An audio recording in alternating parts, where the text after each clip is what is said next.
Okay. So, day after Trump shooting, Biden says lower the temperature. Now we are going to talk about something on gun control reforms, and something on the history of right to have a gun as a constitutional right in America, and the moral and ethical dilemmas with respect to that. Now this is an example that you can use for ethical dilemmas, whether you should have this right or not.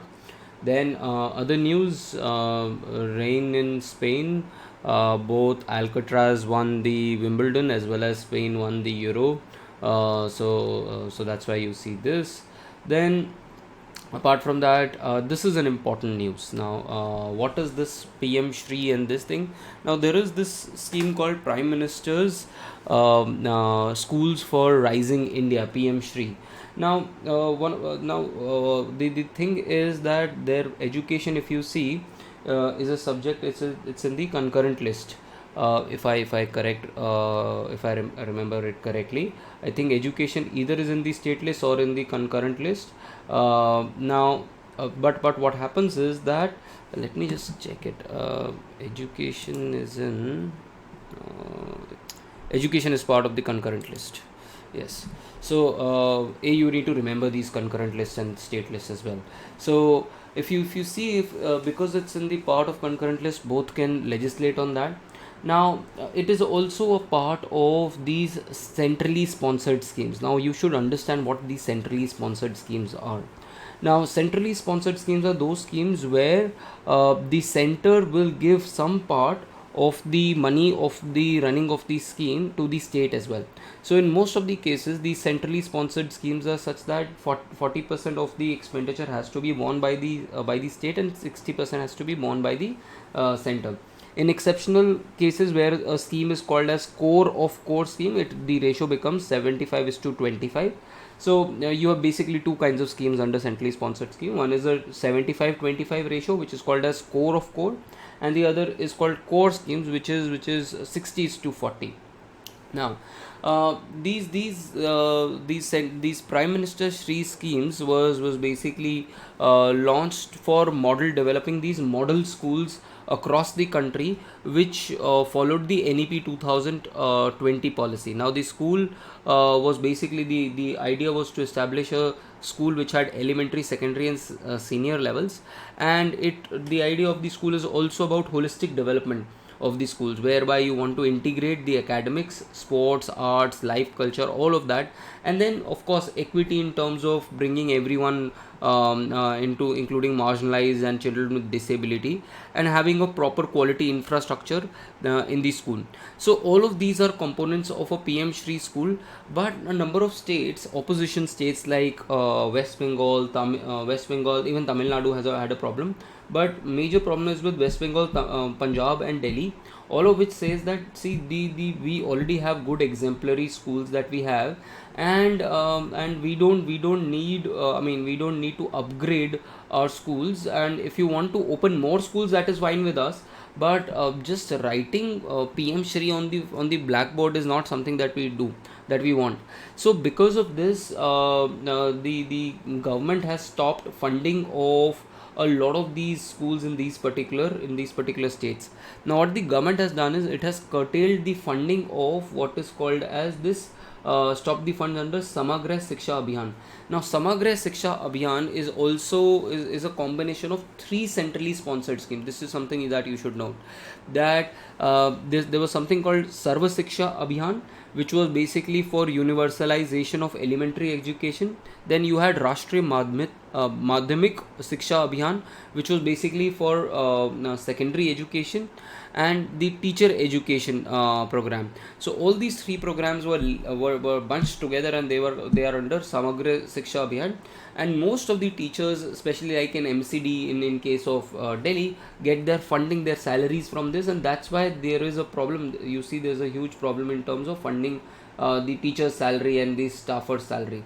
So here this is a very good example. Now one is, you should know, PM Shri, the other is Samagra Shiksha Abhiyan. But what is also important from a mains point of view and from a governance point of view, that how the governance is on the crossroads, the education governance in the country is on crossroads because of a competitive federalism model that has emerged rather than a collaborative and a cooperative federalism model. So these are points of caution in our governance model. So read about this particular scheme. Then we'll talk about this particular case as well later on. Then let's go to, again, if you want to see the case of center versus state, 12 Delhi government funded colleges are facing a crunch. They are not getting salaries for months altogether. So again, a major issue. Another news, Vikram Mishri has taken up as the foreign secretary from Vinay Quatra, something if you just are aware of this. And apart from that, there is a new deputy NSO, Kapoor, who's taken that particular, Pawan Kapoor, who has taken the role of deputy NSA. And I had already talked to you about the entire architecture of NSA. Please read about that if you have not heard that news. Then let's talk about this particular, watching the rain. Now, the recent inflation numbers, again, these are numbers, as I told you, people from economics, you should have these numbers on your tips, what is happening in inflation, especially food inflation. But in general, other people also, you should know about all of this. Now, the inflation number came in yesterday, and usually it comes on the 12th or the 13th, but because it was maybe a Saturday and then a Sunday, so it came on the 15th this time. Now watch the rain. What is this news about? See, what has happened is that the food inflation has inched up to 5.08% in June from 4.8% in May. But the core inflation, which is non-food, non-fuel. So why is it non-food, non-fuel? Because these are volatile components. These are not in the hands of the government, because food inflation is dependent on rain, and fuel inflation is depending on import prices. So because of this, if you remove that the core inflation is at a lower level. Now, the inflation has averaged to 4.9% in the first quarter, April to June, which is in line with the RBI's forecast, what it wanted. But what is more problematic is, within this surface, the food inflation has now reached to 9.36% from 8.969%. So, and this is majorly because of the heat wave that was there, and because food accounts for a higher share in the basket. Now, you should also be aware about the CPI basket. And what is the share of food articles? It is around 40% in the CPI basket.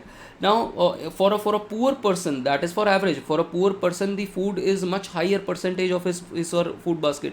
So it's a huge whammy. It's a huge tax for the poor people.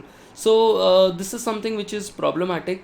Then again, the monsoon has picked up in July because of La Nina is expected to set, and what we are seeing is that the Kharif crops is now the sowing under Kharif crop is much higher now as compared to last year.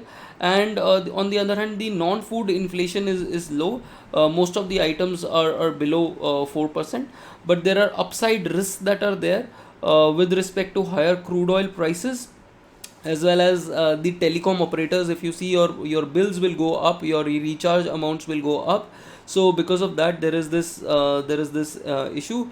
But what the governor has said in the recent times is that it is too premature to talk about interest rate cuts, because the food inflation is still very high, and we are not reached a sustainable lower level of inflation. We have already talked about all of this earlier as well in the earlier articles. Then bill of wrongs. Now, what is this bill of wrongs? The Maharashtra, we have already talked about this special public security bill. Now, this special public security bill talks about urban Naxals. Basically, Urban Naxals here, it is basically to target newspaper columnists, it is to target educationalists, it is to target teachers and anyone who raises voice from the urban areas. That is the target point of this particular bill, but it is also a very marketing kind of a gimmick, because this will never be passed in in their legislative assembly, because that it has already been prorogued. They are due for elections in November. So it was just a marketing kind of a strategy. Now, but still, it is a problematic thing, because it talks about, it empowers the states to criminalize unlawful activity. Now, the way that it defines unlawful activity is very spurious, and there is exact definition of it. And there already exists a law. Now, this is something that you should be aware about very carefully. The Unlawful Activities Prevention Act. Now, since you have to study this thing, internal security, this is a very important aspect of internal security. What is this unlawful activity? What are the provisions under it? What are the kind of detentions that are there? Now, this bill expands the definition of unlawful activities, and even includes any kind of association with an unlawful body. Now, that is something, I mean, and it also brings into ambit very vague terms like menace to the public order. Now, if I am say doing any kind in Maharashtra, if people don't pay me, if the government doesn't pay me, and if I am agitating, that could also be menace to public order. Can I be booked under this public security bill? Then, interfering with administration of law, generating fear and apprehension in public. What does that mean? Even this what I am teaching can be construed as generating fear and apprehension in the public, preaching disobedience of law. All of these are very loosely termed, and this includes legitimate dissent and protests. So basically, this is to cut down on dissent, protest, and criticism. This is what you can read this. And what I found really nice in this particular article is that you need to this Delhi High Court judgment in 2019 Delhi riots, that the extent and the reach of terrorist activity must travel beyond the effect of an ordinary crime. That for a terrorist activity to become a terrorist activity, it has to be more than an ordinary crime, and it must not be arising out of a normal disturbance of law and order to public, and such that it travels beyond the ordinary law enforcement agencies to deal with under ordinary penal law. So anything that can be dealt with ordinary penal law, anything that can be dealt with ordinary law enforcement agencies, even if it's a disturbance of law and order, should come under that. Only if that is breached, that extent is breached, then you reach this. So and in the Bhima Karegaon cases, the court also said that even possessing any possession of any kind of literature which propagates violence itself cannot be construed as an offense. So this is something which is important. But you can take down the last line, which I loved, that the bill threatens to undercut the constitutional pact between the state and the citizen, that protects and not just permits dissent and debate. You can take down this line as part of your this thing as your essay and or your ethics, and then use it later on. So please read about this particular article. Then, once upon a great, we missed this article yesterday in the Wimbledon's. You should also be aware of the grand slams in tennis, and on which court they are played. In general, you should be aware, because I've seen a question or so on this. Now, Djokovic, who's one of my favorite sports persons, has lost the final to the Spaniard Carlos Alcaraz. Now, but at the same point of time, this also is marking an end to the era of the big three. The big three here is talking about the Federer, Nadal, and Djokovic. And you see how old, I mean, at the age of 37, the way that he still moves, and the way that his entire the way that he's reached the final, you should see the fitness that he has. And I think it's Djokovic whose diet is also very famous. Maybe you can research on that. And a lot of people who have revived their careers have gone back to vegan diets. So which tells you about how cutting down on the carnivorous diet can actually help. No, not just carnivorous, also milk and milk related products can help you. Then the next article is something that you can take from an ethical point of view, is basically on this issue of the assassination attempt on Donald Trump. Now, I mean, this is something which you can read. By the way, Ashish Nandi is a very famous author. Now he talks about that political assassination is a joint communique between, and where there are two co-authors. One is the assassin, the other is the victim, and he talks about this. But what is more important here in this particular article is the fundamental issue dividing the country as old as the American Republic is how to combine freedom with inclusion. Now, this what Samuel Huntington talked. By the way, Samuel Huntington has a book called as Clash of Civilizations. I want you to use GPTs to find out more quotations, more anecdotes from Clash of Civilizations.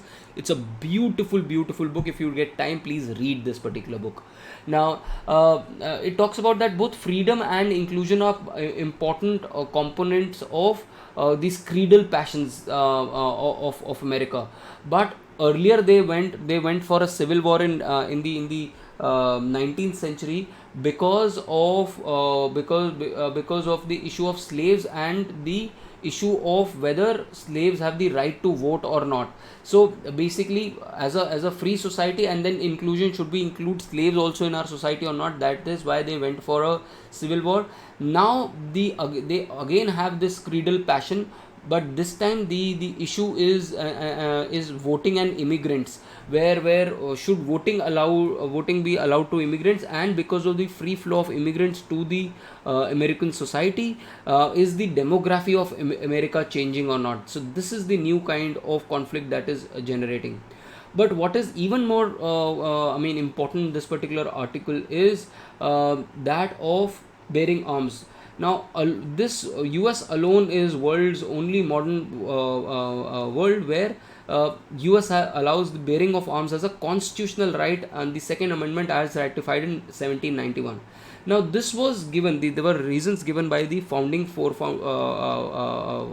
father James Madison, who argued that a militia could defend a community against oppression of federal armies. So basically, it's a federal United States of America. The word says United States. It's a federation of different states that can also turn on each other.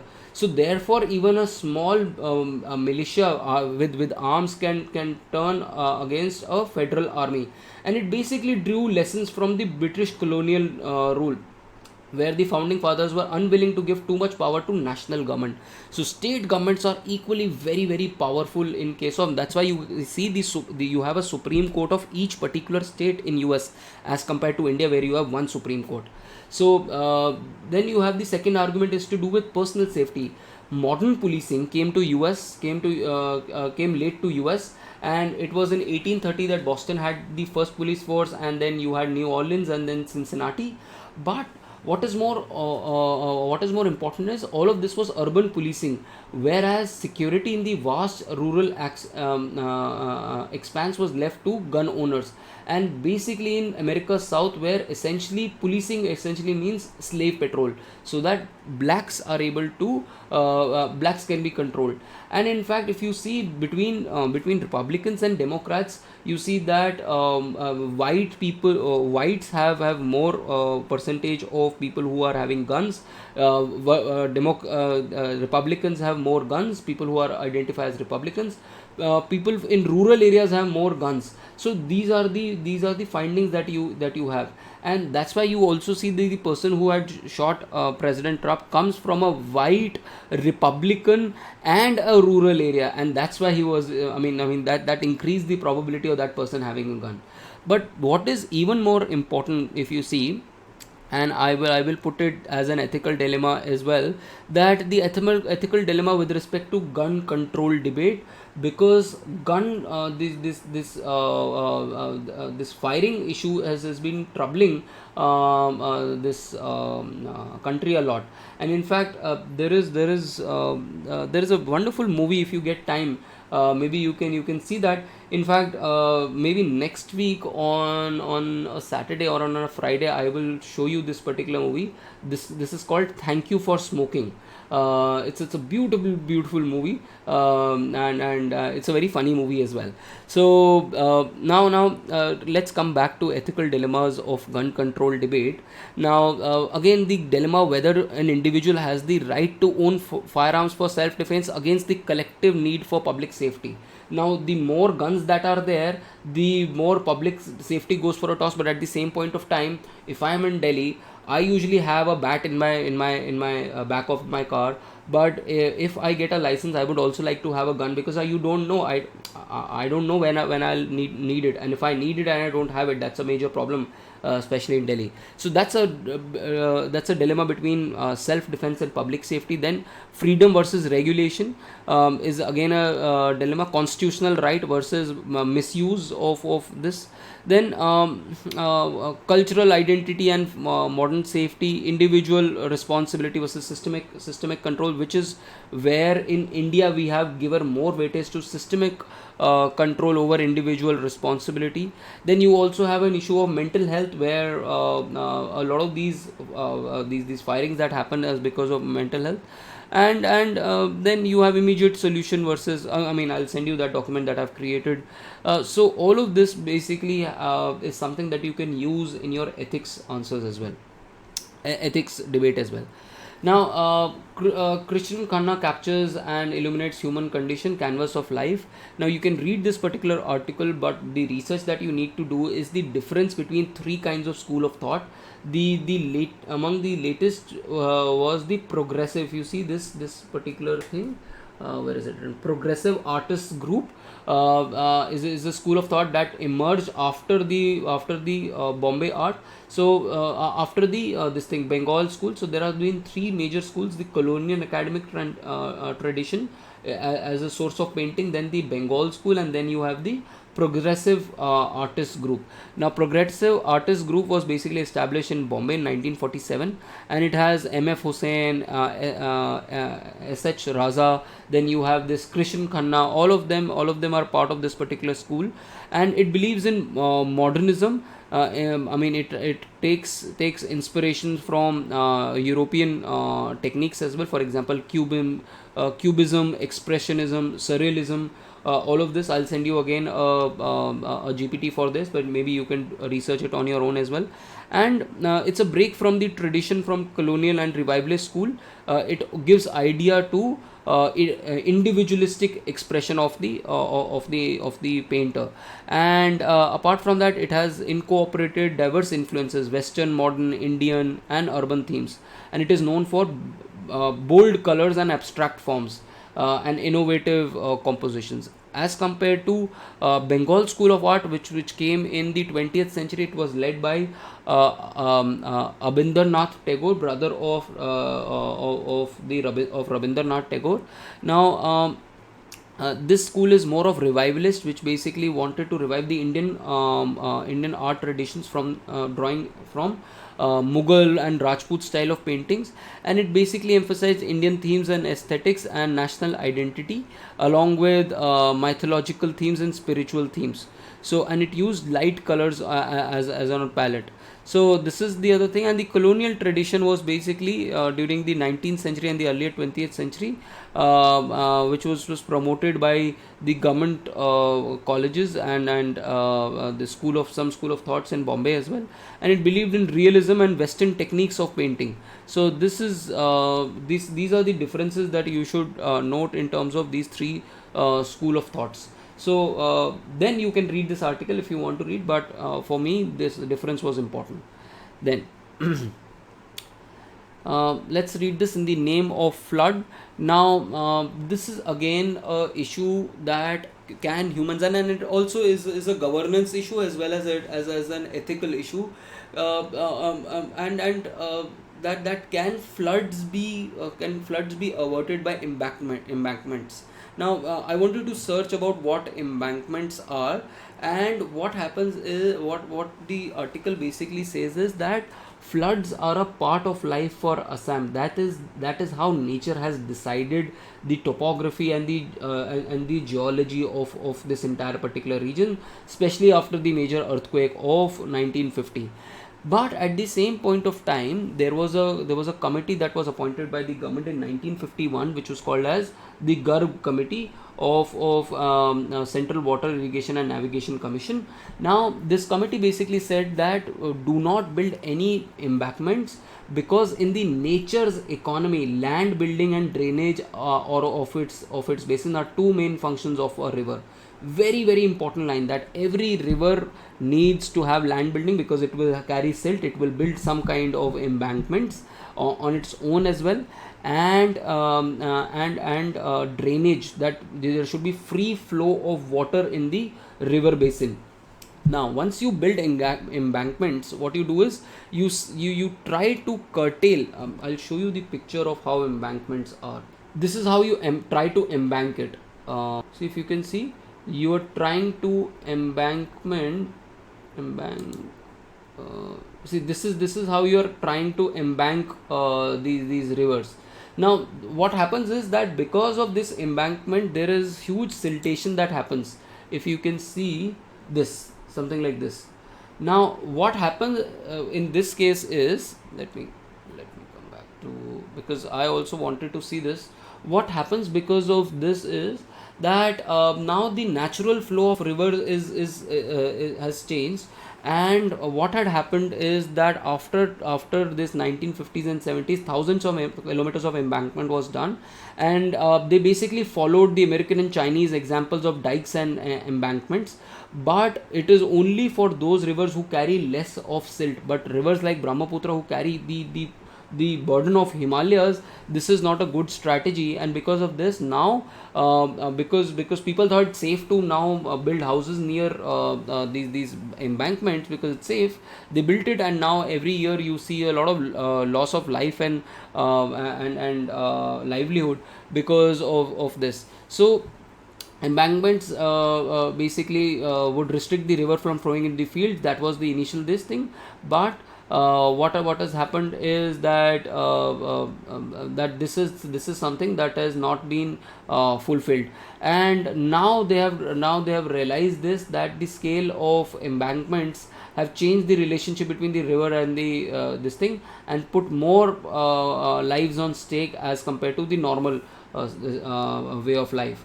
So this is the article that you can read with respect to this. Now a vote for federalism is a political article, but at the same point of time you can read it, because this has been the notion of this particular party: one nation, one that, one nation, one this. So this is something which the party keeps talking about. And one of the basic things is that the partners that BJP has are both non-national parties. Now you should also be aware of what are national parties, what are these six national parties, how does one a party become a national party, something that you need to read. And for a Viksit Bharat mission that we have, we cannot have states as non-partners. We have seen already one example of Delhi, Punjab and West Bengal, but all the other states like Karnataka and Telangana also needs to be taken on board, because of the fact that their contribution to GDP, states like West Bengal, Tamil Nadu and Karnataka, is huge. And without cooperative federalism, we will not be able to reach the goal of Viksit Bharat. So read about this particular article and how finance is basically becoming a tool in the hands of center to basically suppress the goals of the states. So this is an article that you can read. Then the other article, maybe you can read News As You Like It, is based on Reuters digital news report finding, which basically says that news, the idea of news has shifted a lot. It has become more of a consumption nature, and it has become very individualistic. The kind of news that I get on my feed on Facebook or on Google is different from you, because it is led by an AI model. And so because if I open my Chrome, then I see a lot of tech related news. You might see a different kind of news. I see a lot of tech, I see a lot of cricket, and these days I see a lot of construction because of the fact that I'm getting a home constructed. So all of this is basically personalization and shareability. I see a lot of political news which I keep sharing with my friends. So technology has changed how we consume and how we see news, and that has brought a huge challenge to the traditional journalism. But at the same point of time, what is important is engagement and public trust, whether it's any kind of news. And ethical journalism is something that we need to see, especially in an era of fake news and deep fakes, because now we are interesting a lot in these digital platforms and we don't know whether it's true or not. I'll give you a very simple example. Yesterday, my mother told me that the Speaker of the House, his daughter, Om Birla's daughter, has become an IS officer without giving the UPSC exam. Now, this particular parody was given by a famous YouTuber. I'm forgetting his name, is Dhruv. Some guy called Dhruv. So Dhruv Patel or something like that. So Dhruv Rathi, I guess. My mother took this as a fake news as a normal news, because this is how she's consuming news on social media. So this shows you the potential of misuse and that public is putting in this particular newspaper in this particular platform. Usually every newspaper had its own way of this thing. For example, the Indian Express has journalism as courage, which talks about how their journalism is. So the future of the news is basically a need to balance technological innovation with core values of journalism, be it in any particular form. So read about this particular news. Then Puja Kar is again in news. No major disabilities. Doctors find out she'll be expelled. But what is even more important is जब problem आती है, जब दिक्कत आती है, तो दिक्कत हर front पे आने शुरू हो जाती है. Now what she has done is she has taken the reservation, and by the way, folks, I've realized that I've taught her as well. Because she's a 2022 batch, that means she was in the 98th FC, which I've already taught. So now if you see, she got ranked 821, and she was allocated at 821. She was allocated IS because she had taken OBC and physical handicap both, because in each particular category, even in general, SC, ST, OBC, EWS, you had a subcategorization there of 3% weightage given to PH. And now PH is also of different types, by the way. If you see PH types, the PH types, there are 5 major disabilities that are there: locomotive, visual, hearing, mental, and blood disorder. And there are other 21 subsets of disability under these 5 categories that are there. So this is how this is being defined. And now what you need to read is, there are these all India conduct rules that you should be aware about as part of your governance, as well as this is part of your ethics syllabus, which basically says these rules says that every member of civil servant shall all time be integrity and devotion to duty, and which is not unbecoming of a member of the service. Then officers must not use to or position to influence and secure employment of any kind for their family. Then apart from the fact that they should have very high ethical standards, integrity, political neutrality, accountability, transparency, all of this is already there. This is something that has been added in 2014. And then they should not accept gifts from near relatives or personal friends whom they have no official dealings. So this is again a rule that you should be aware of. Now probationers also have another rule, that till there they have to pass a test within the 2 years. They have to pass a test. For example, I take a test of economics at Labasna. So if I remember correctly, I think 9 or 10 of them failed my test last year. So they have to sit off this examination, and they have to clear this examination to join their respective services. Till then they are under probation, and under probation there are different norms. They can be discharged. So once if you are a confirmed officer, you will be dismissed. If you are a probationer, you are discharged. So you can be discharged if you give any kind of false information, and in all likelihood this is what would happen to her, because she's given fake certificates, and in fact she had taken to CAT for her UPSC PH status category as well, and AIMS was trying to contact her, and she had not reached out to them as well.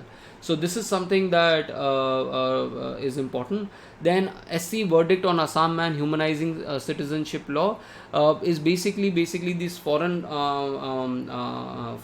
Act 1946, which basically puts the burden on the individual to prove that he is not a foreigner. But what the Supreme Court has said is, how are you picking this particular individual? You can't just pick a random individual roaming around on the road and say that I feel that you are not a citizen, you are a foreigner, and now it is your job to prove that you are a citizen. So this is something which is extremely problematic, especially when you have huge variations in name and spellings in our official records. So this particular entity, the Foreigners Tribunal, was established under this Foreigners Act to establish who is a citizen and who is not, and basically applicable to people who are not citizens of India. But the way that this person was selected and targeted was something which is problematic. And what this article also says, this judgment also says, is that there cannot be arbitrary discretion of the authorities to initiate proceedings which have life altering this thing.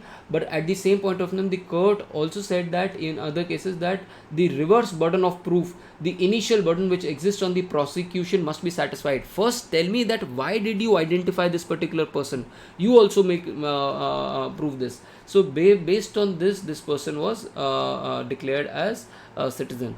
Then please read about what Republican National Convention is, and why does Pakistan want to ban its government, its Imran Khan's political party, because of the case of foreign funding. Majorly is because of where it is getting its funding from. So read about this. Then last thing, now exports stay in the green. Now exports have increased, but there is a huge change that has happened in the world trade sector. Now both Europe and US has put extraordinary amount of tariffs on Chinese goods, especially electronic goods, which are coming from 1st of August. And the world trade is majorly regulated by containers coming from China. And because China is in the horde of basically sending everything to US and Europe before this kickoff date of 1st August comes, therefore there is a huge shortage of containers in the world, and because of which there is a huge extraordinary logistic challenge. And this basically shows that India is dependent on Chinese exporters and Chinese containers for export, and this is where we need Atmanirbharta as well. We need to have our own fleets ready for exporting. So maybe you can read that, and what rest you can read. There's nothing new to this. And foreign currency, return on foreign currency doubles in the last 2 years. You can read this. MCLR increased by 5 to 10%. Also read what is marginal cost of lending rate versus externally benchmark lending rates, which has replaced MCLR. Only around 30-35% of loans till now are on MCLR. Rest everything is now shifted to external benchmark lending rate. WPI has also surged to 16-month high of 3.36% because of inflation again in food prices.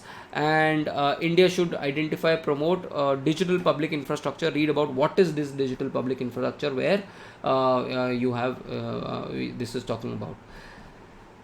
Then I think there's nothing more except for sports. Yes, maybe you can read this. Now with this our session for the day is over. So people will receive, you will receive a call from another faculty that has joined us, Reenu Singh. She was earlier a colleague of mine, with respect to your status with D3 enrollment. So please take her call, and then do let her know with respect to your enrollment process if you are not part of the economics optional part. So with this, thank you very much. I will see you tomorrow at 5:15, 5:20. Bye bye folks, have a great day.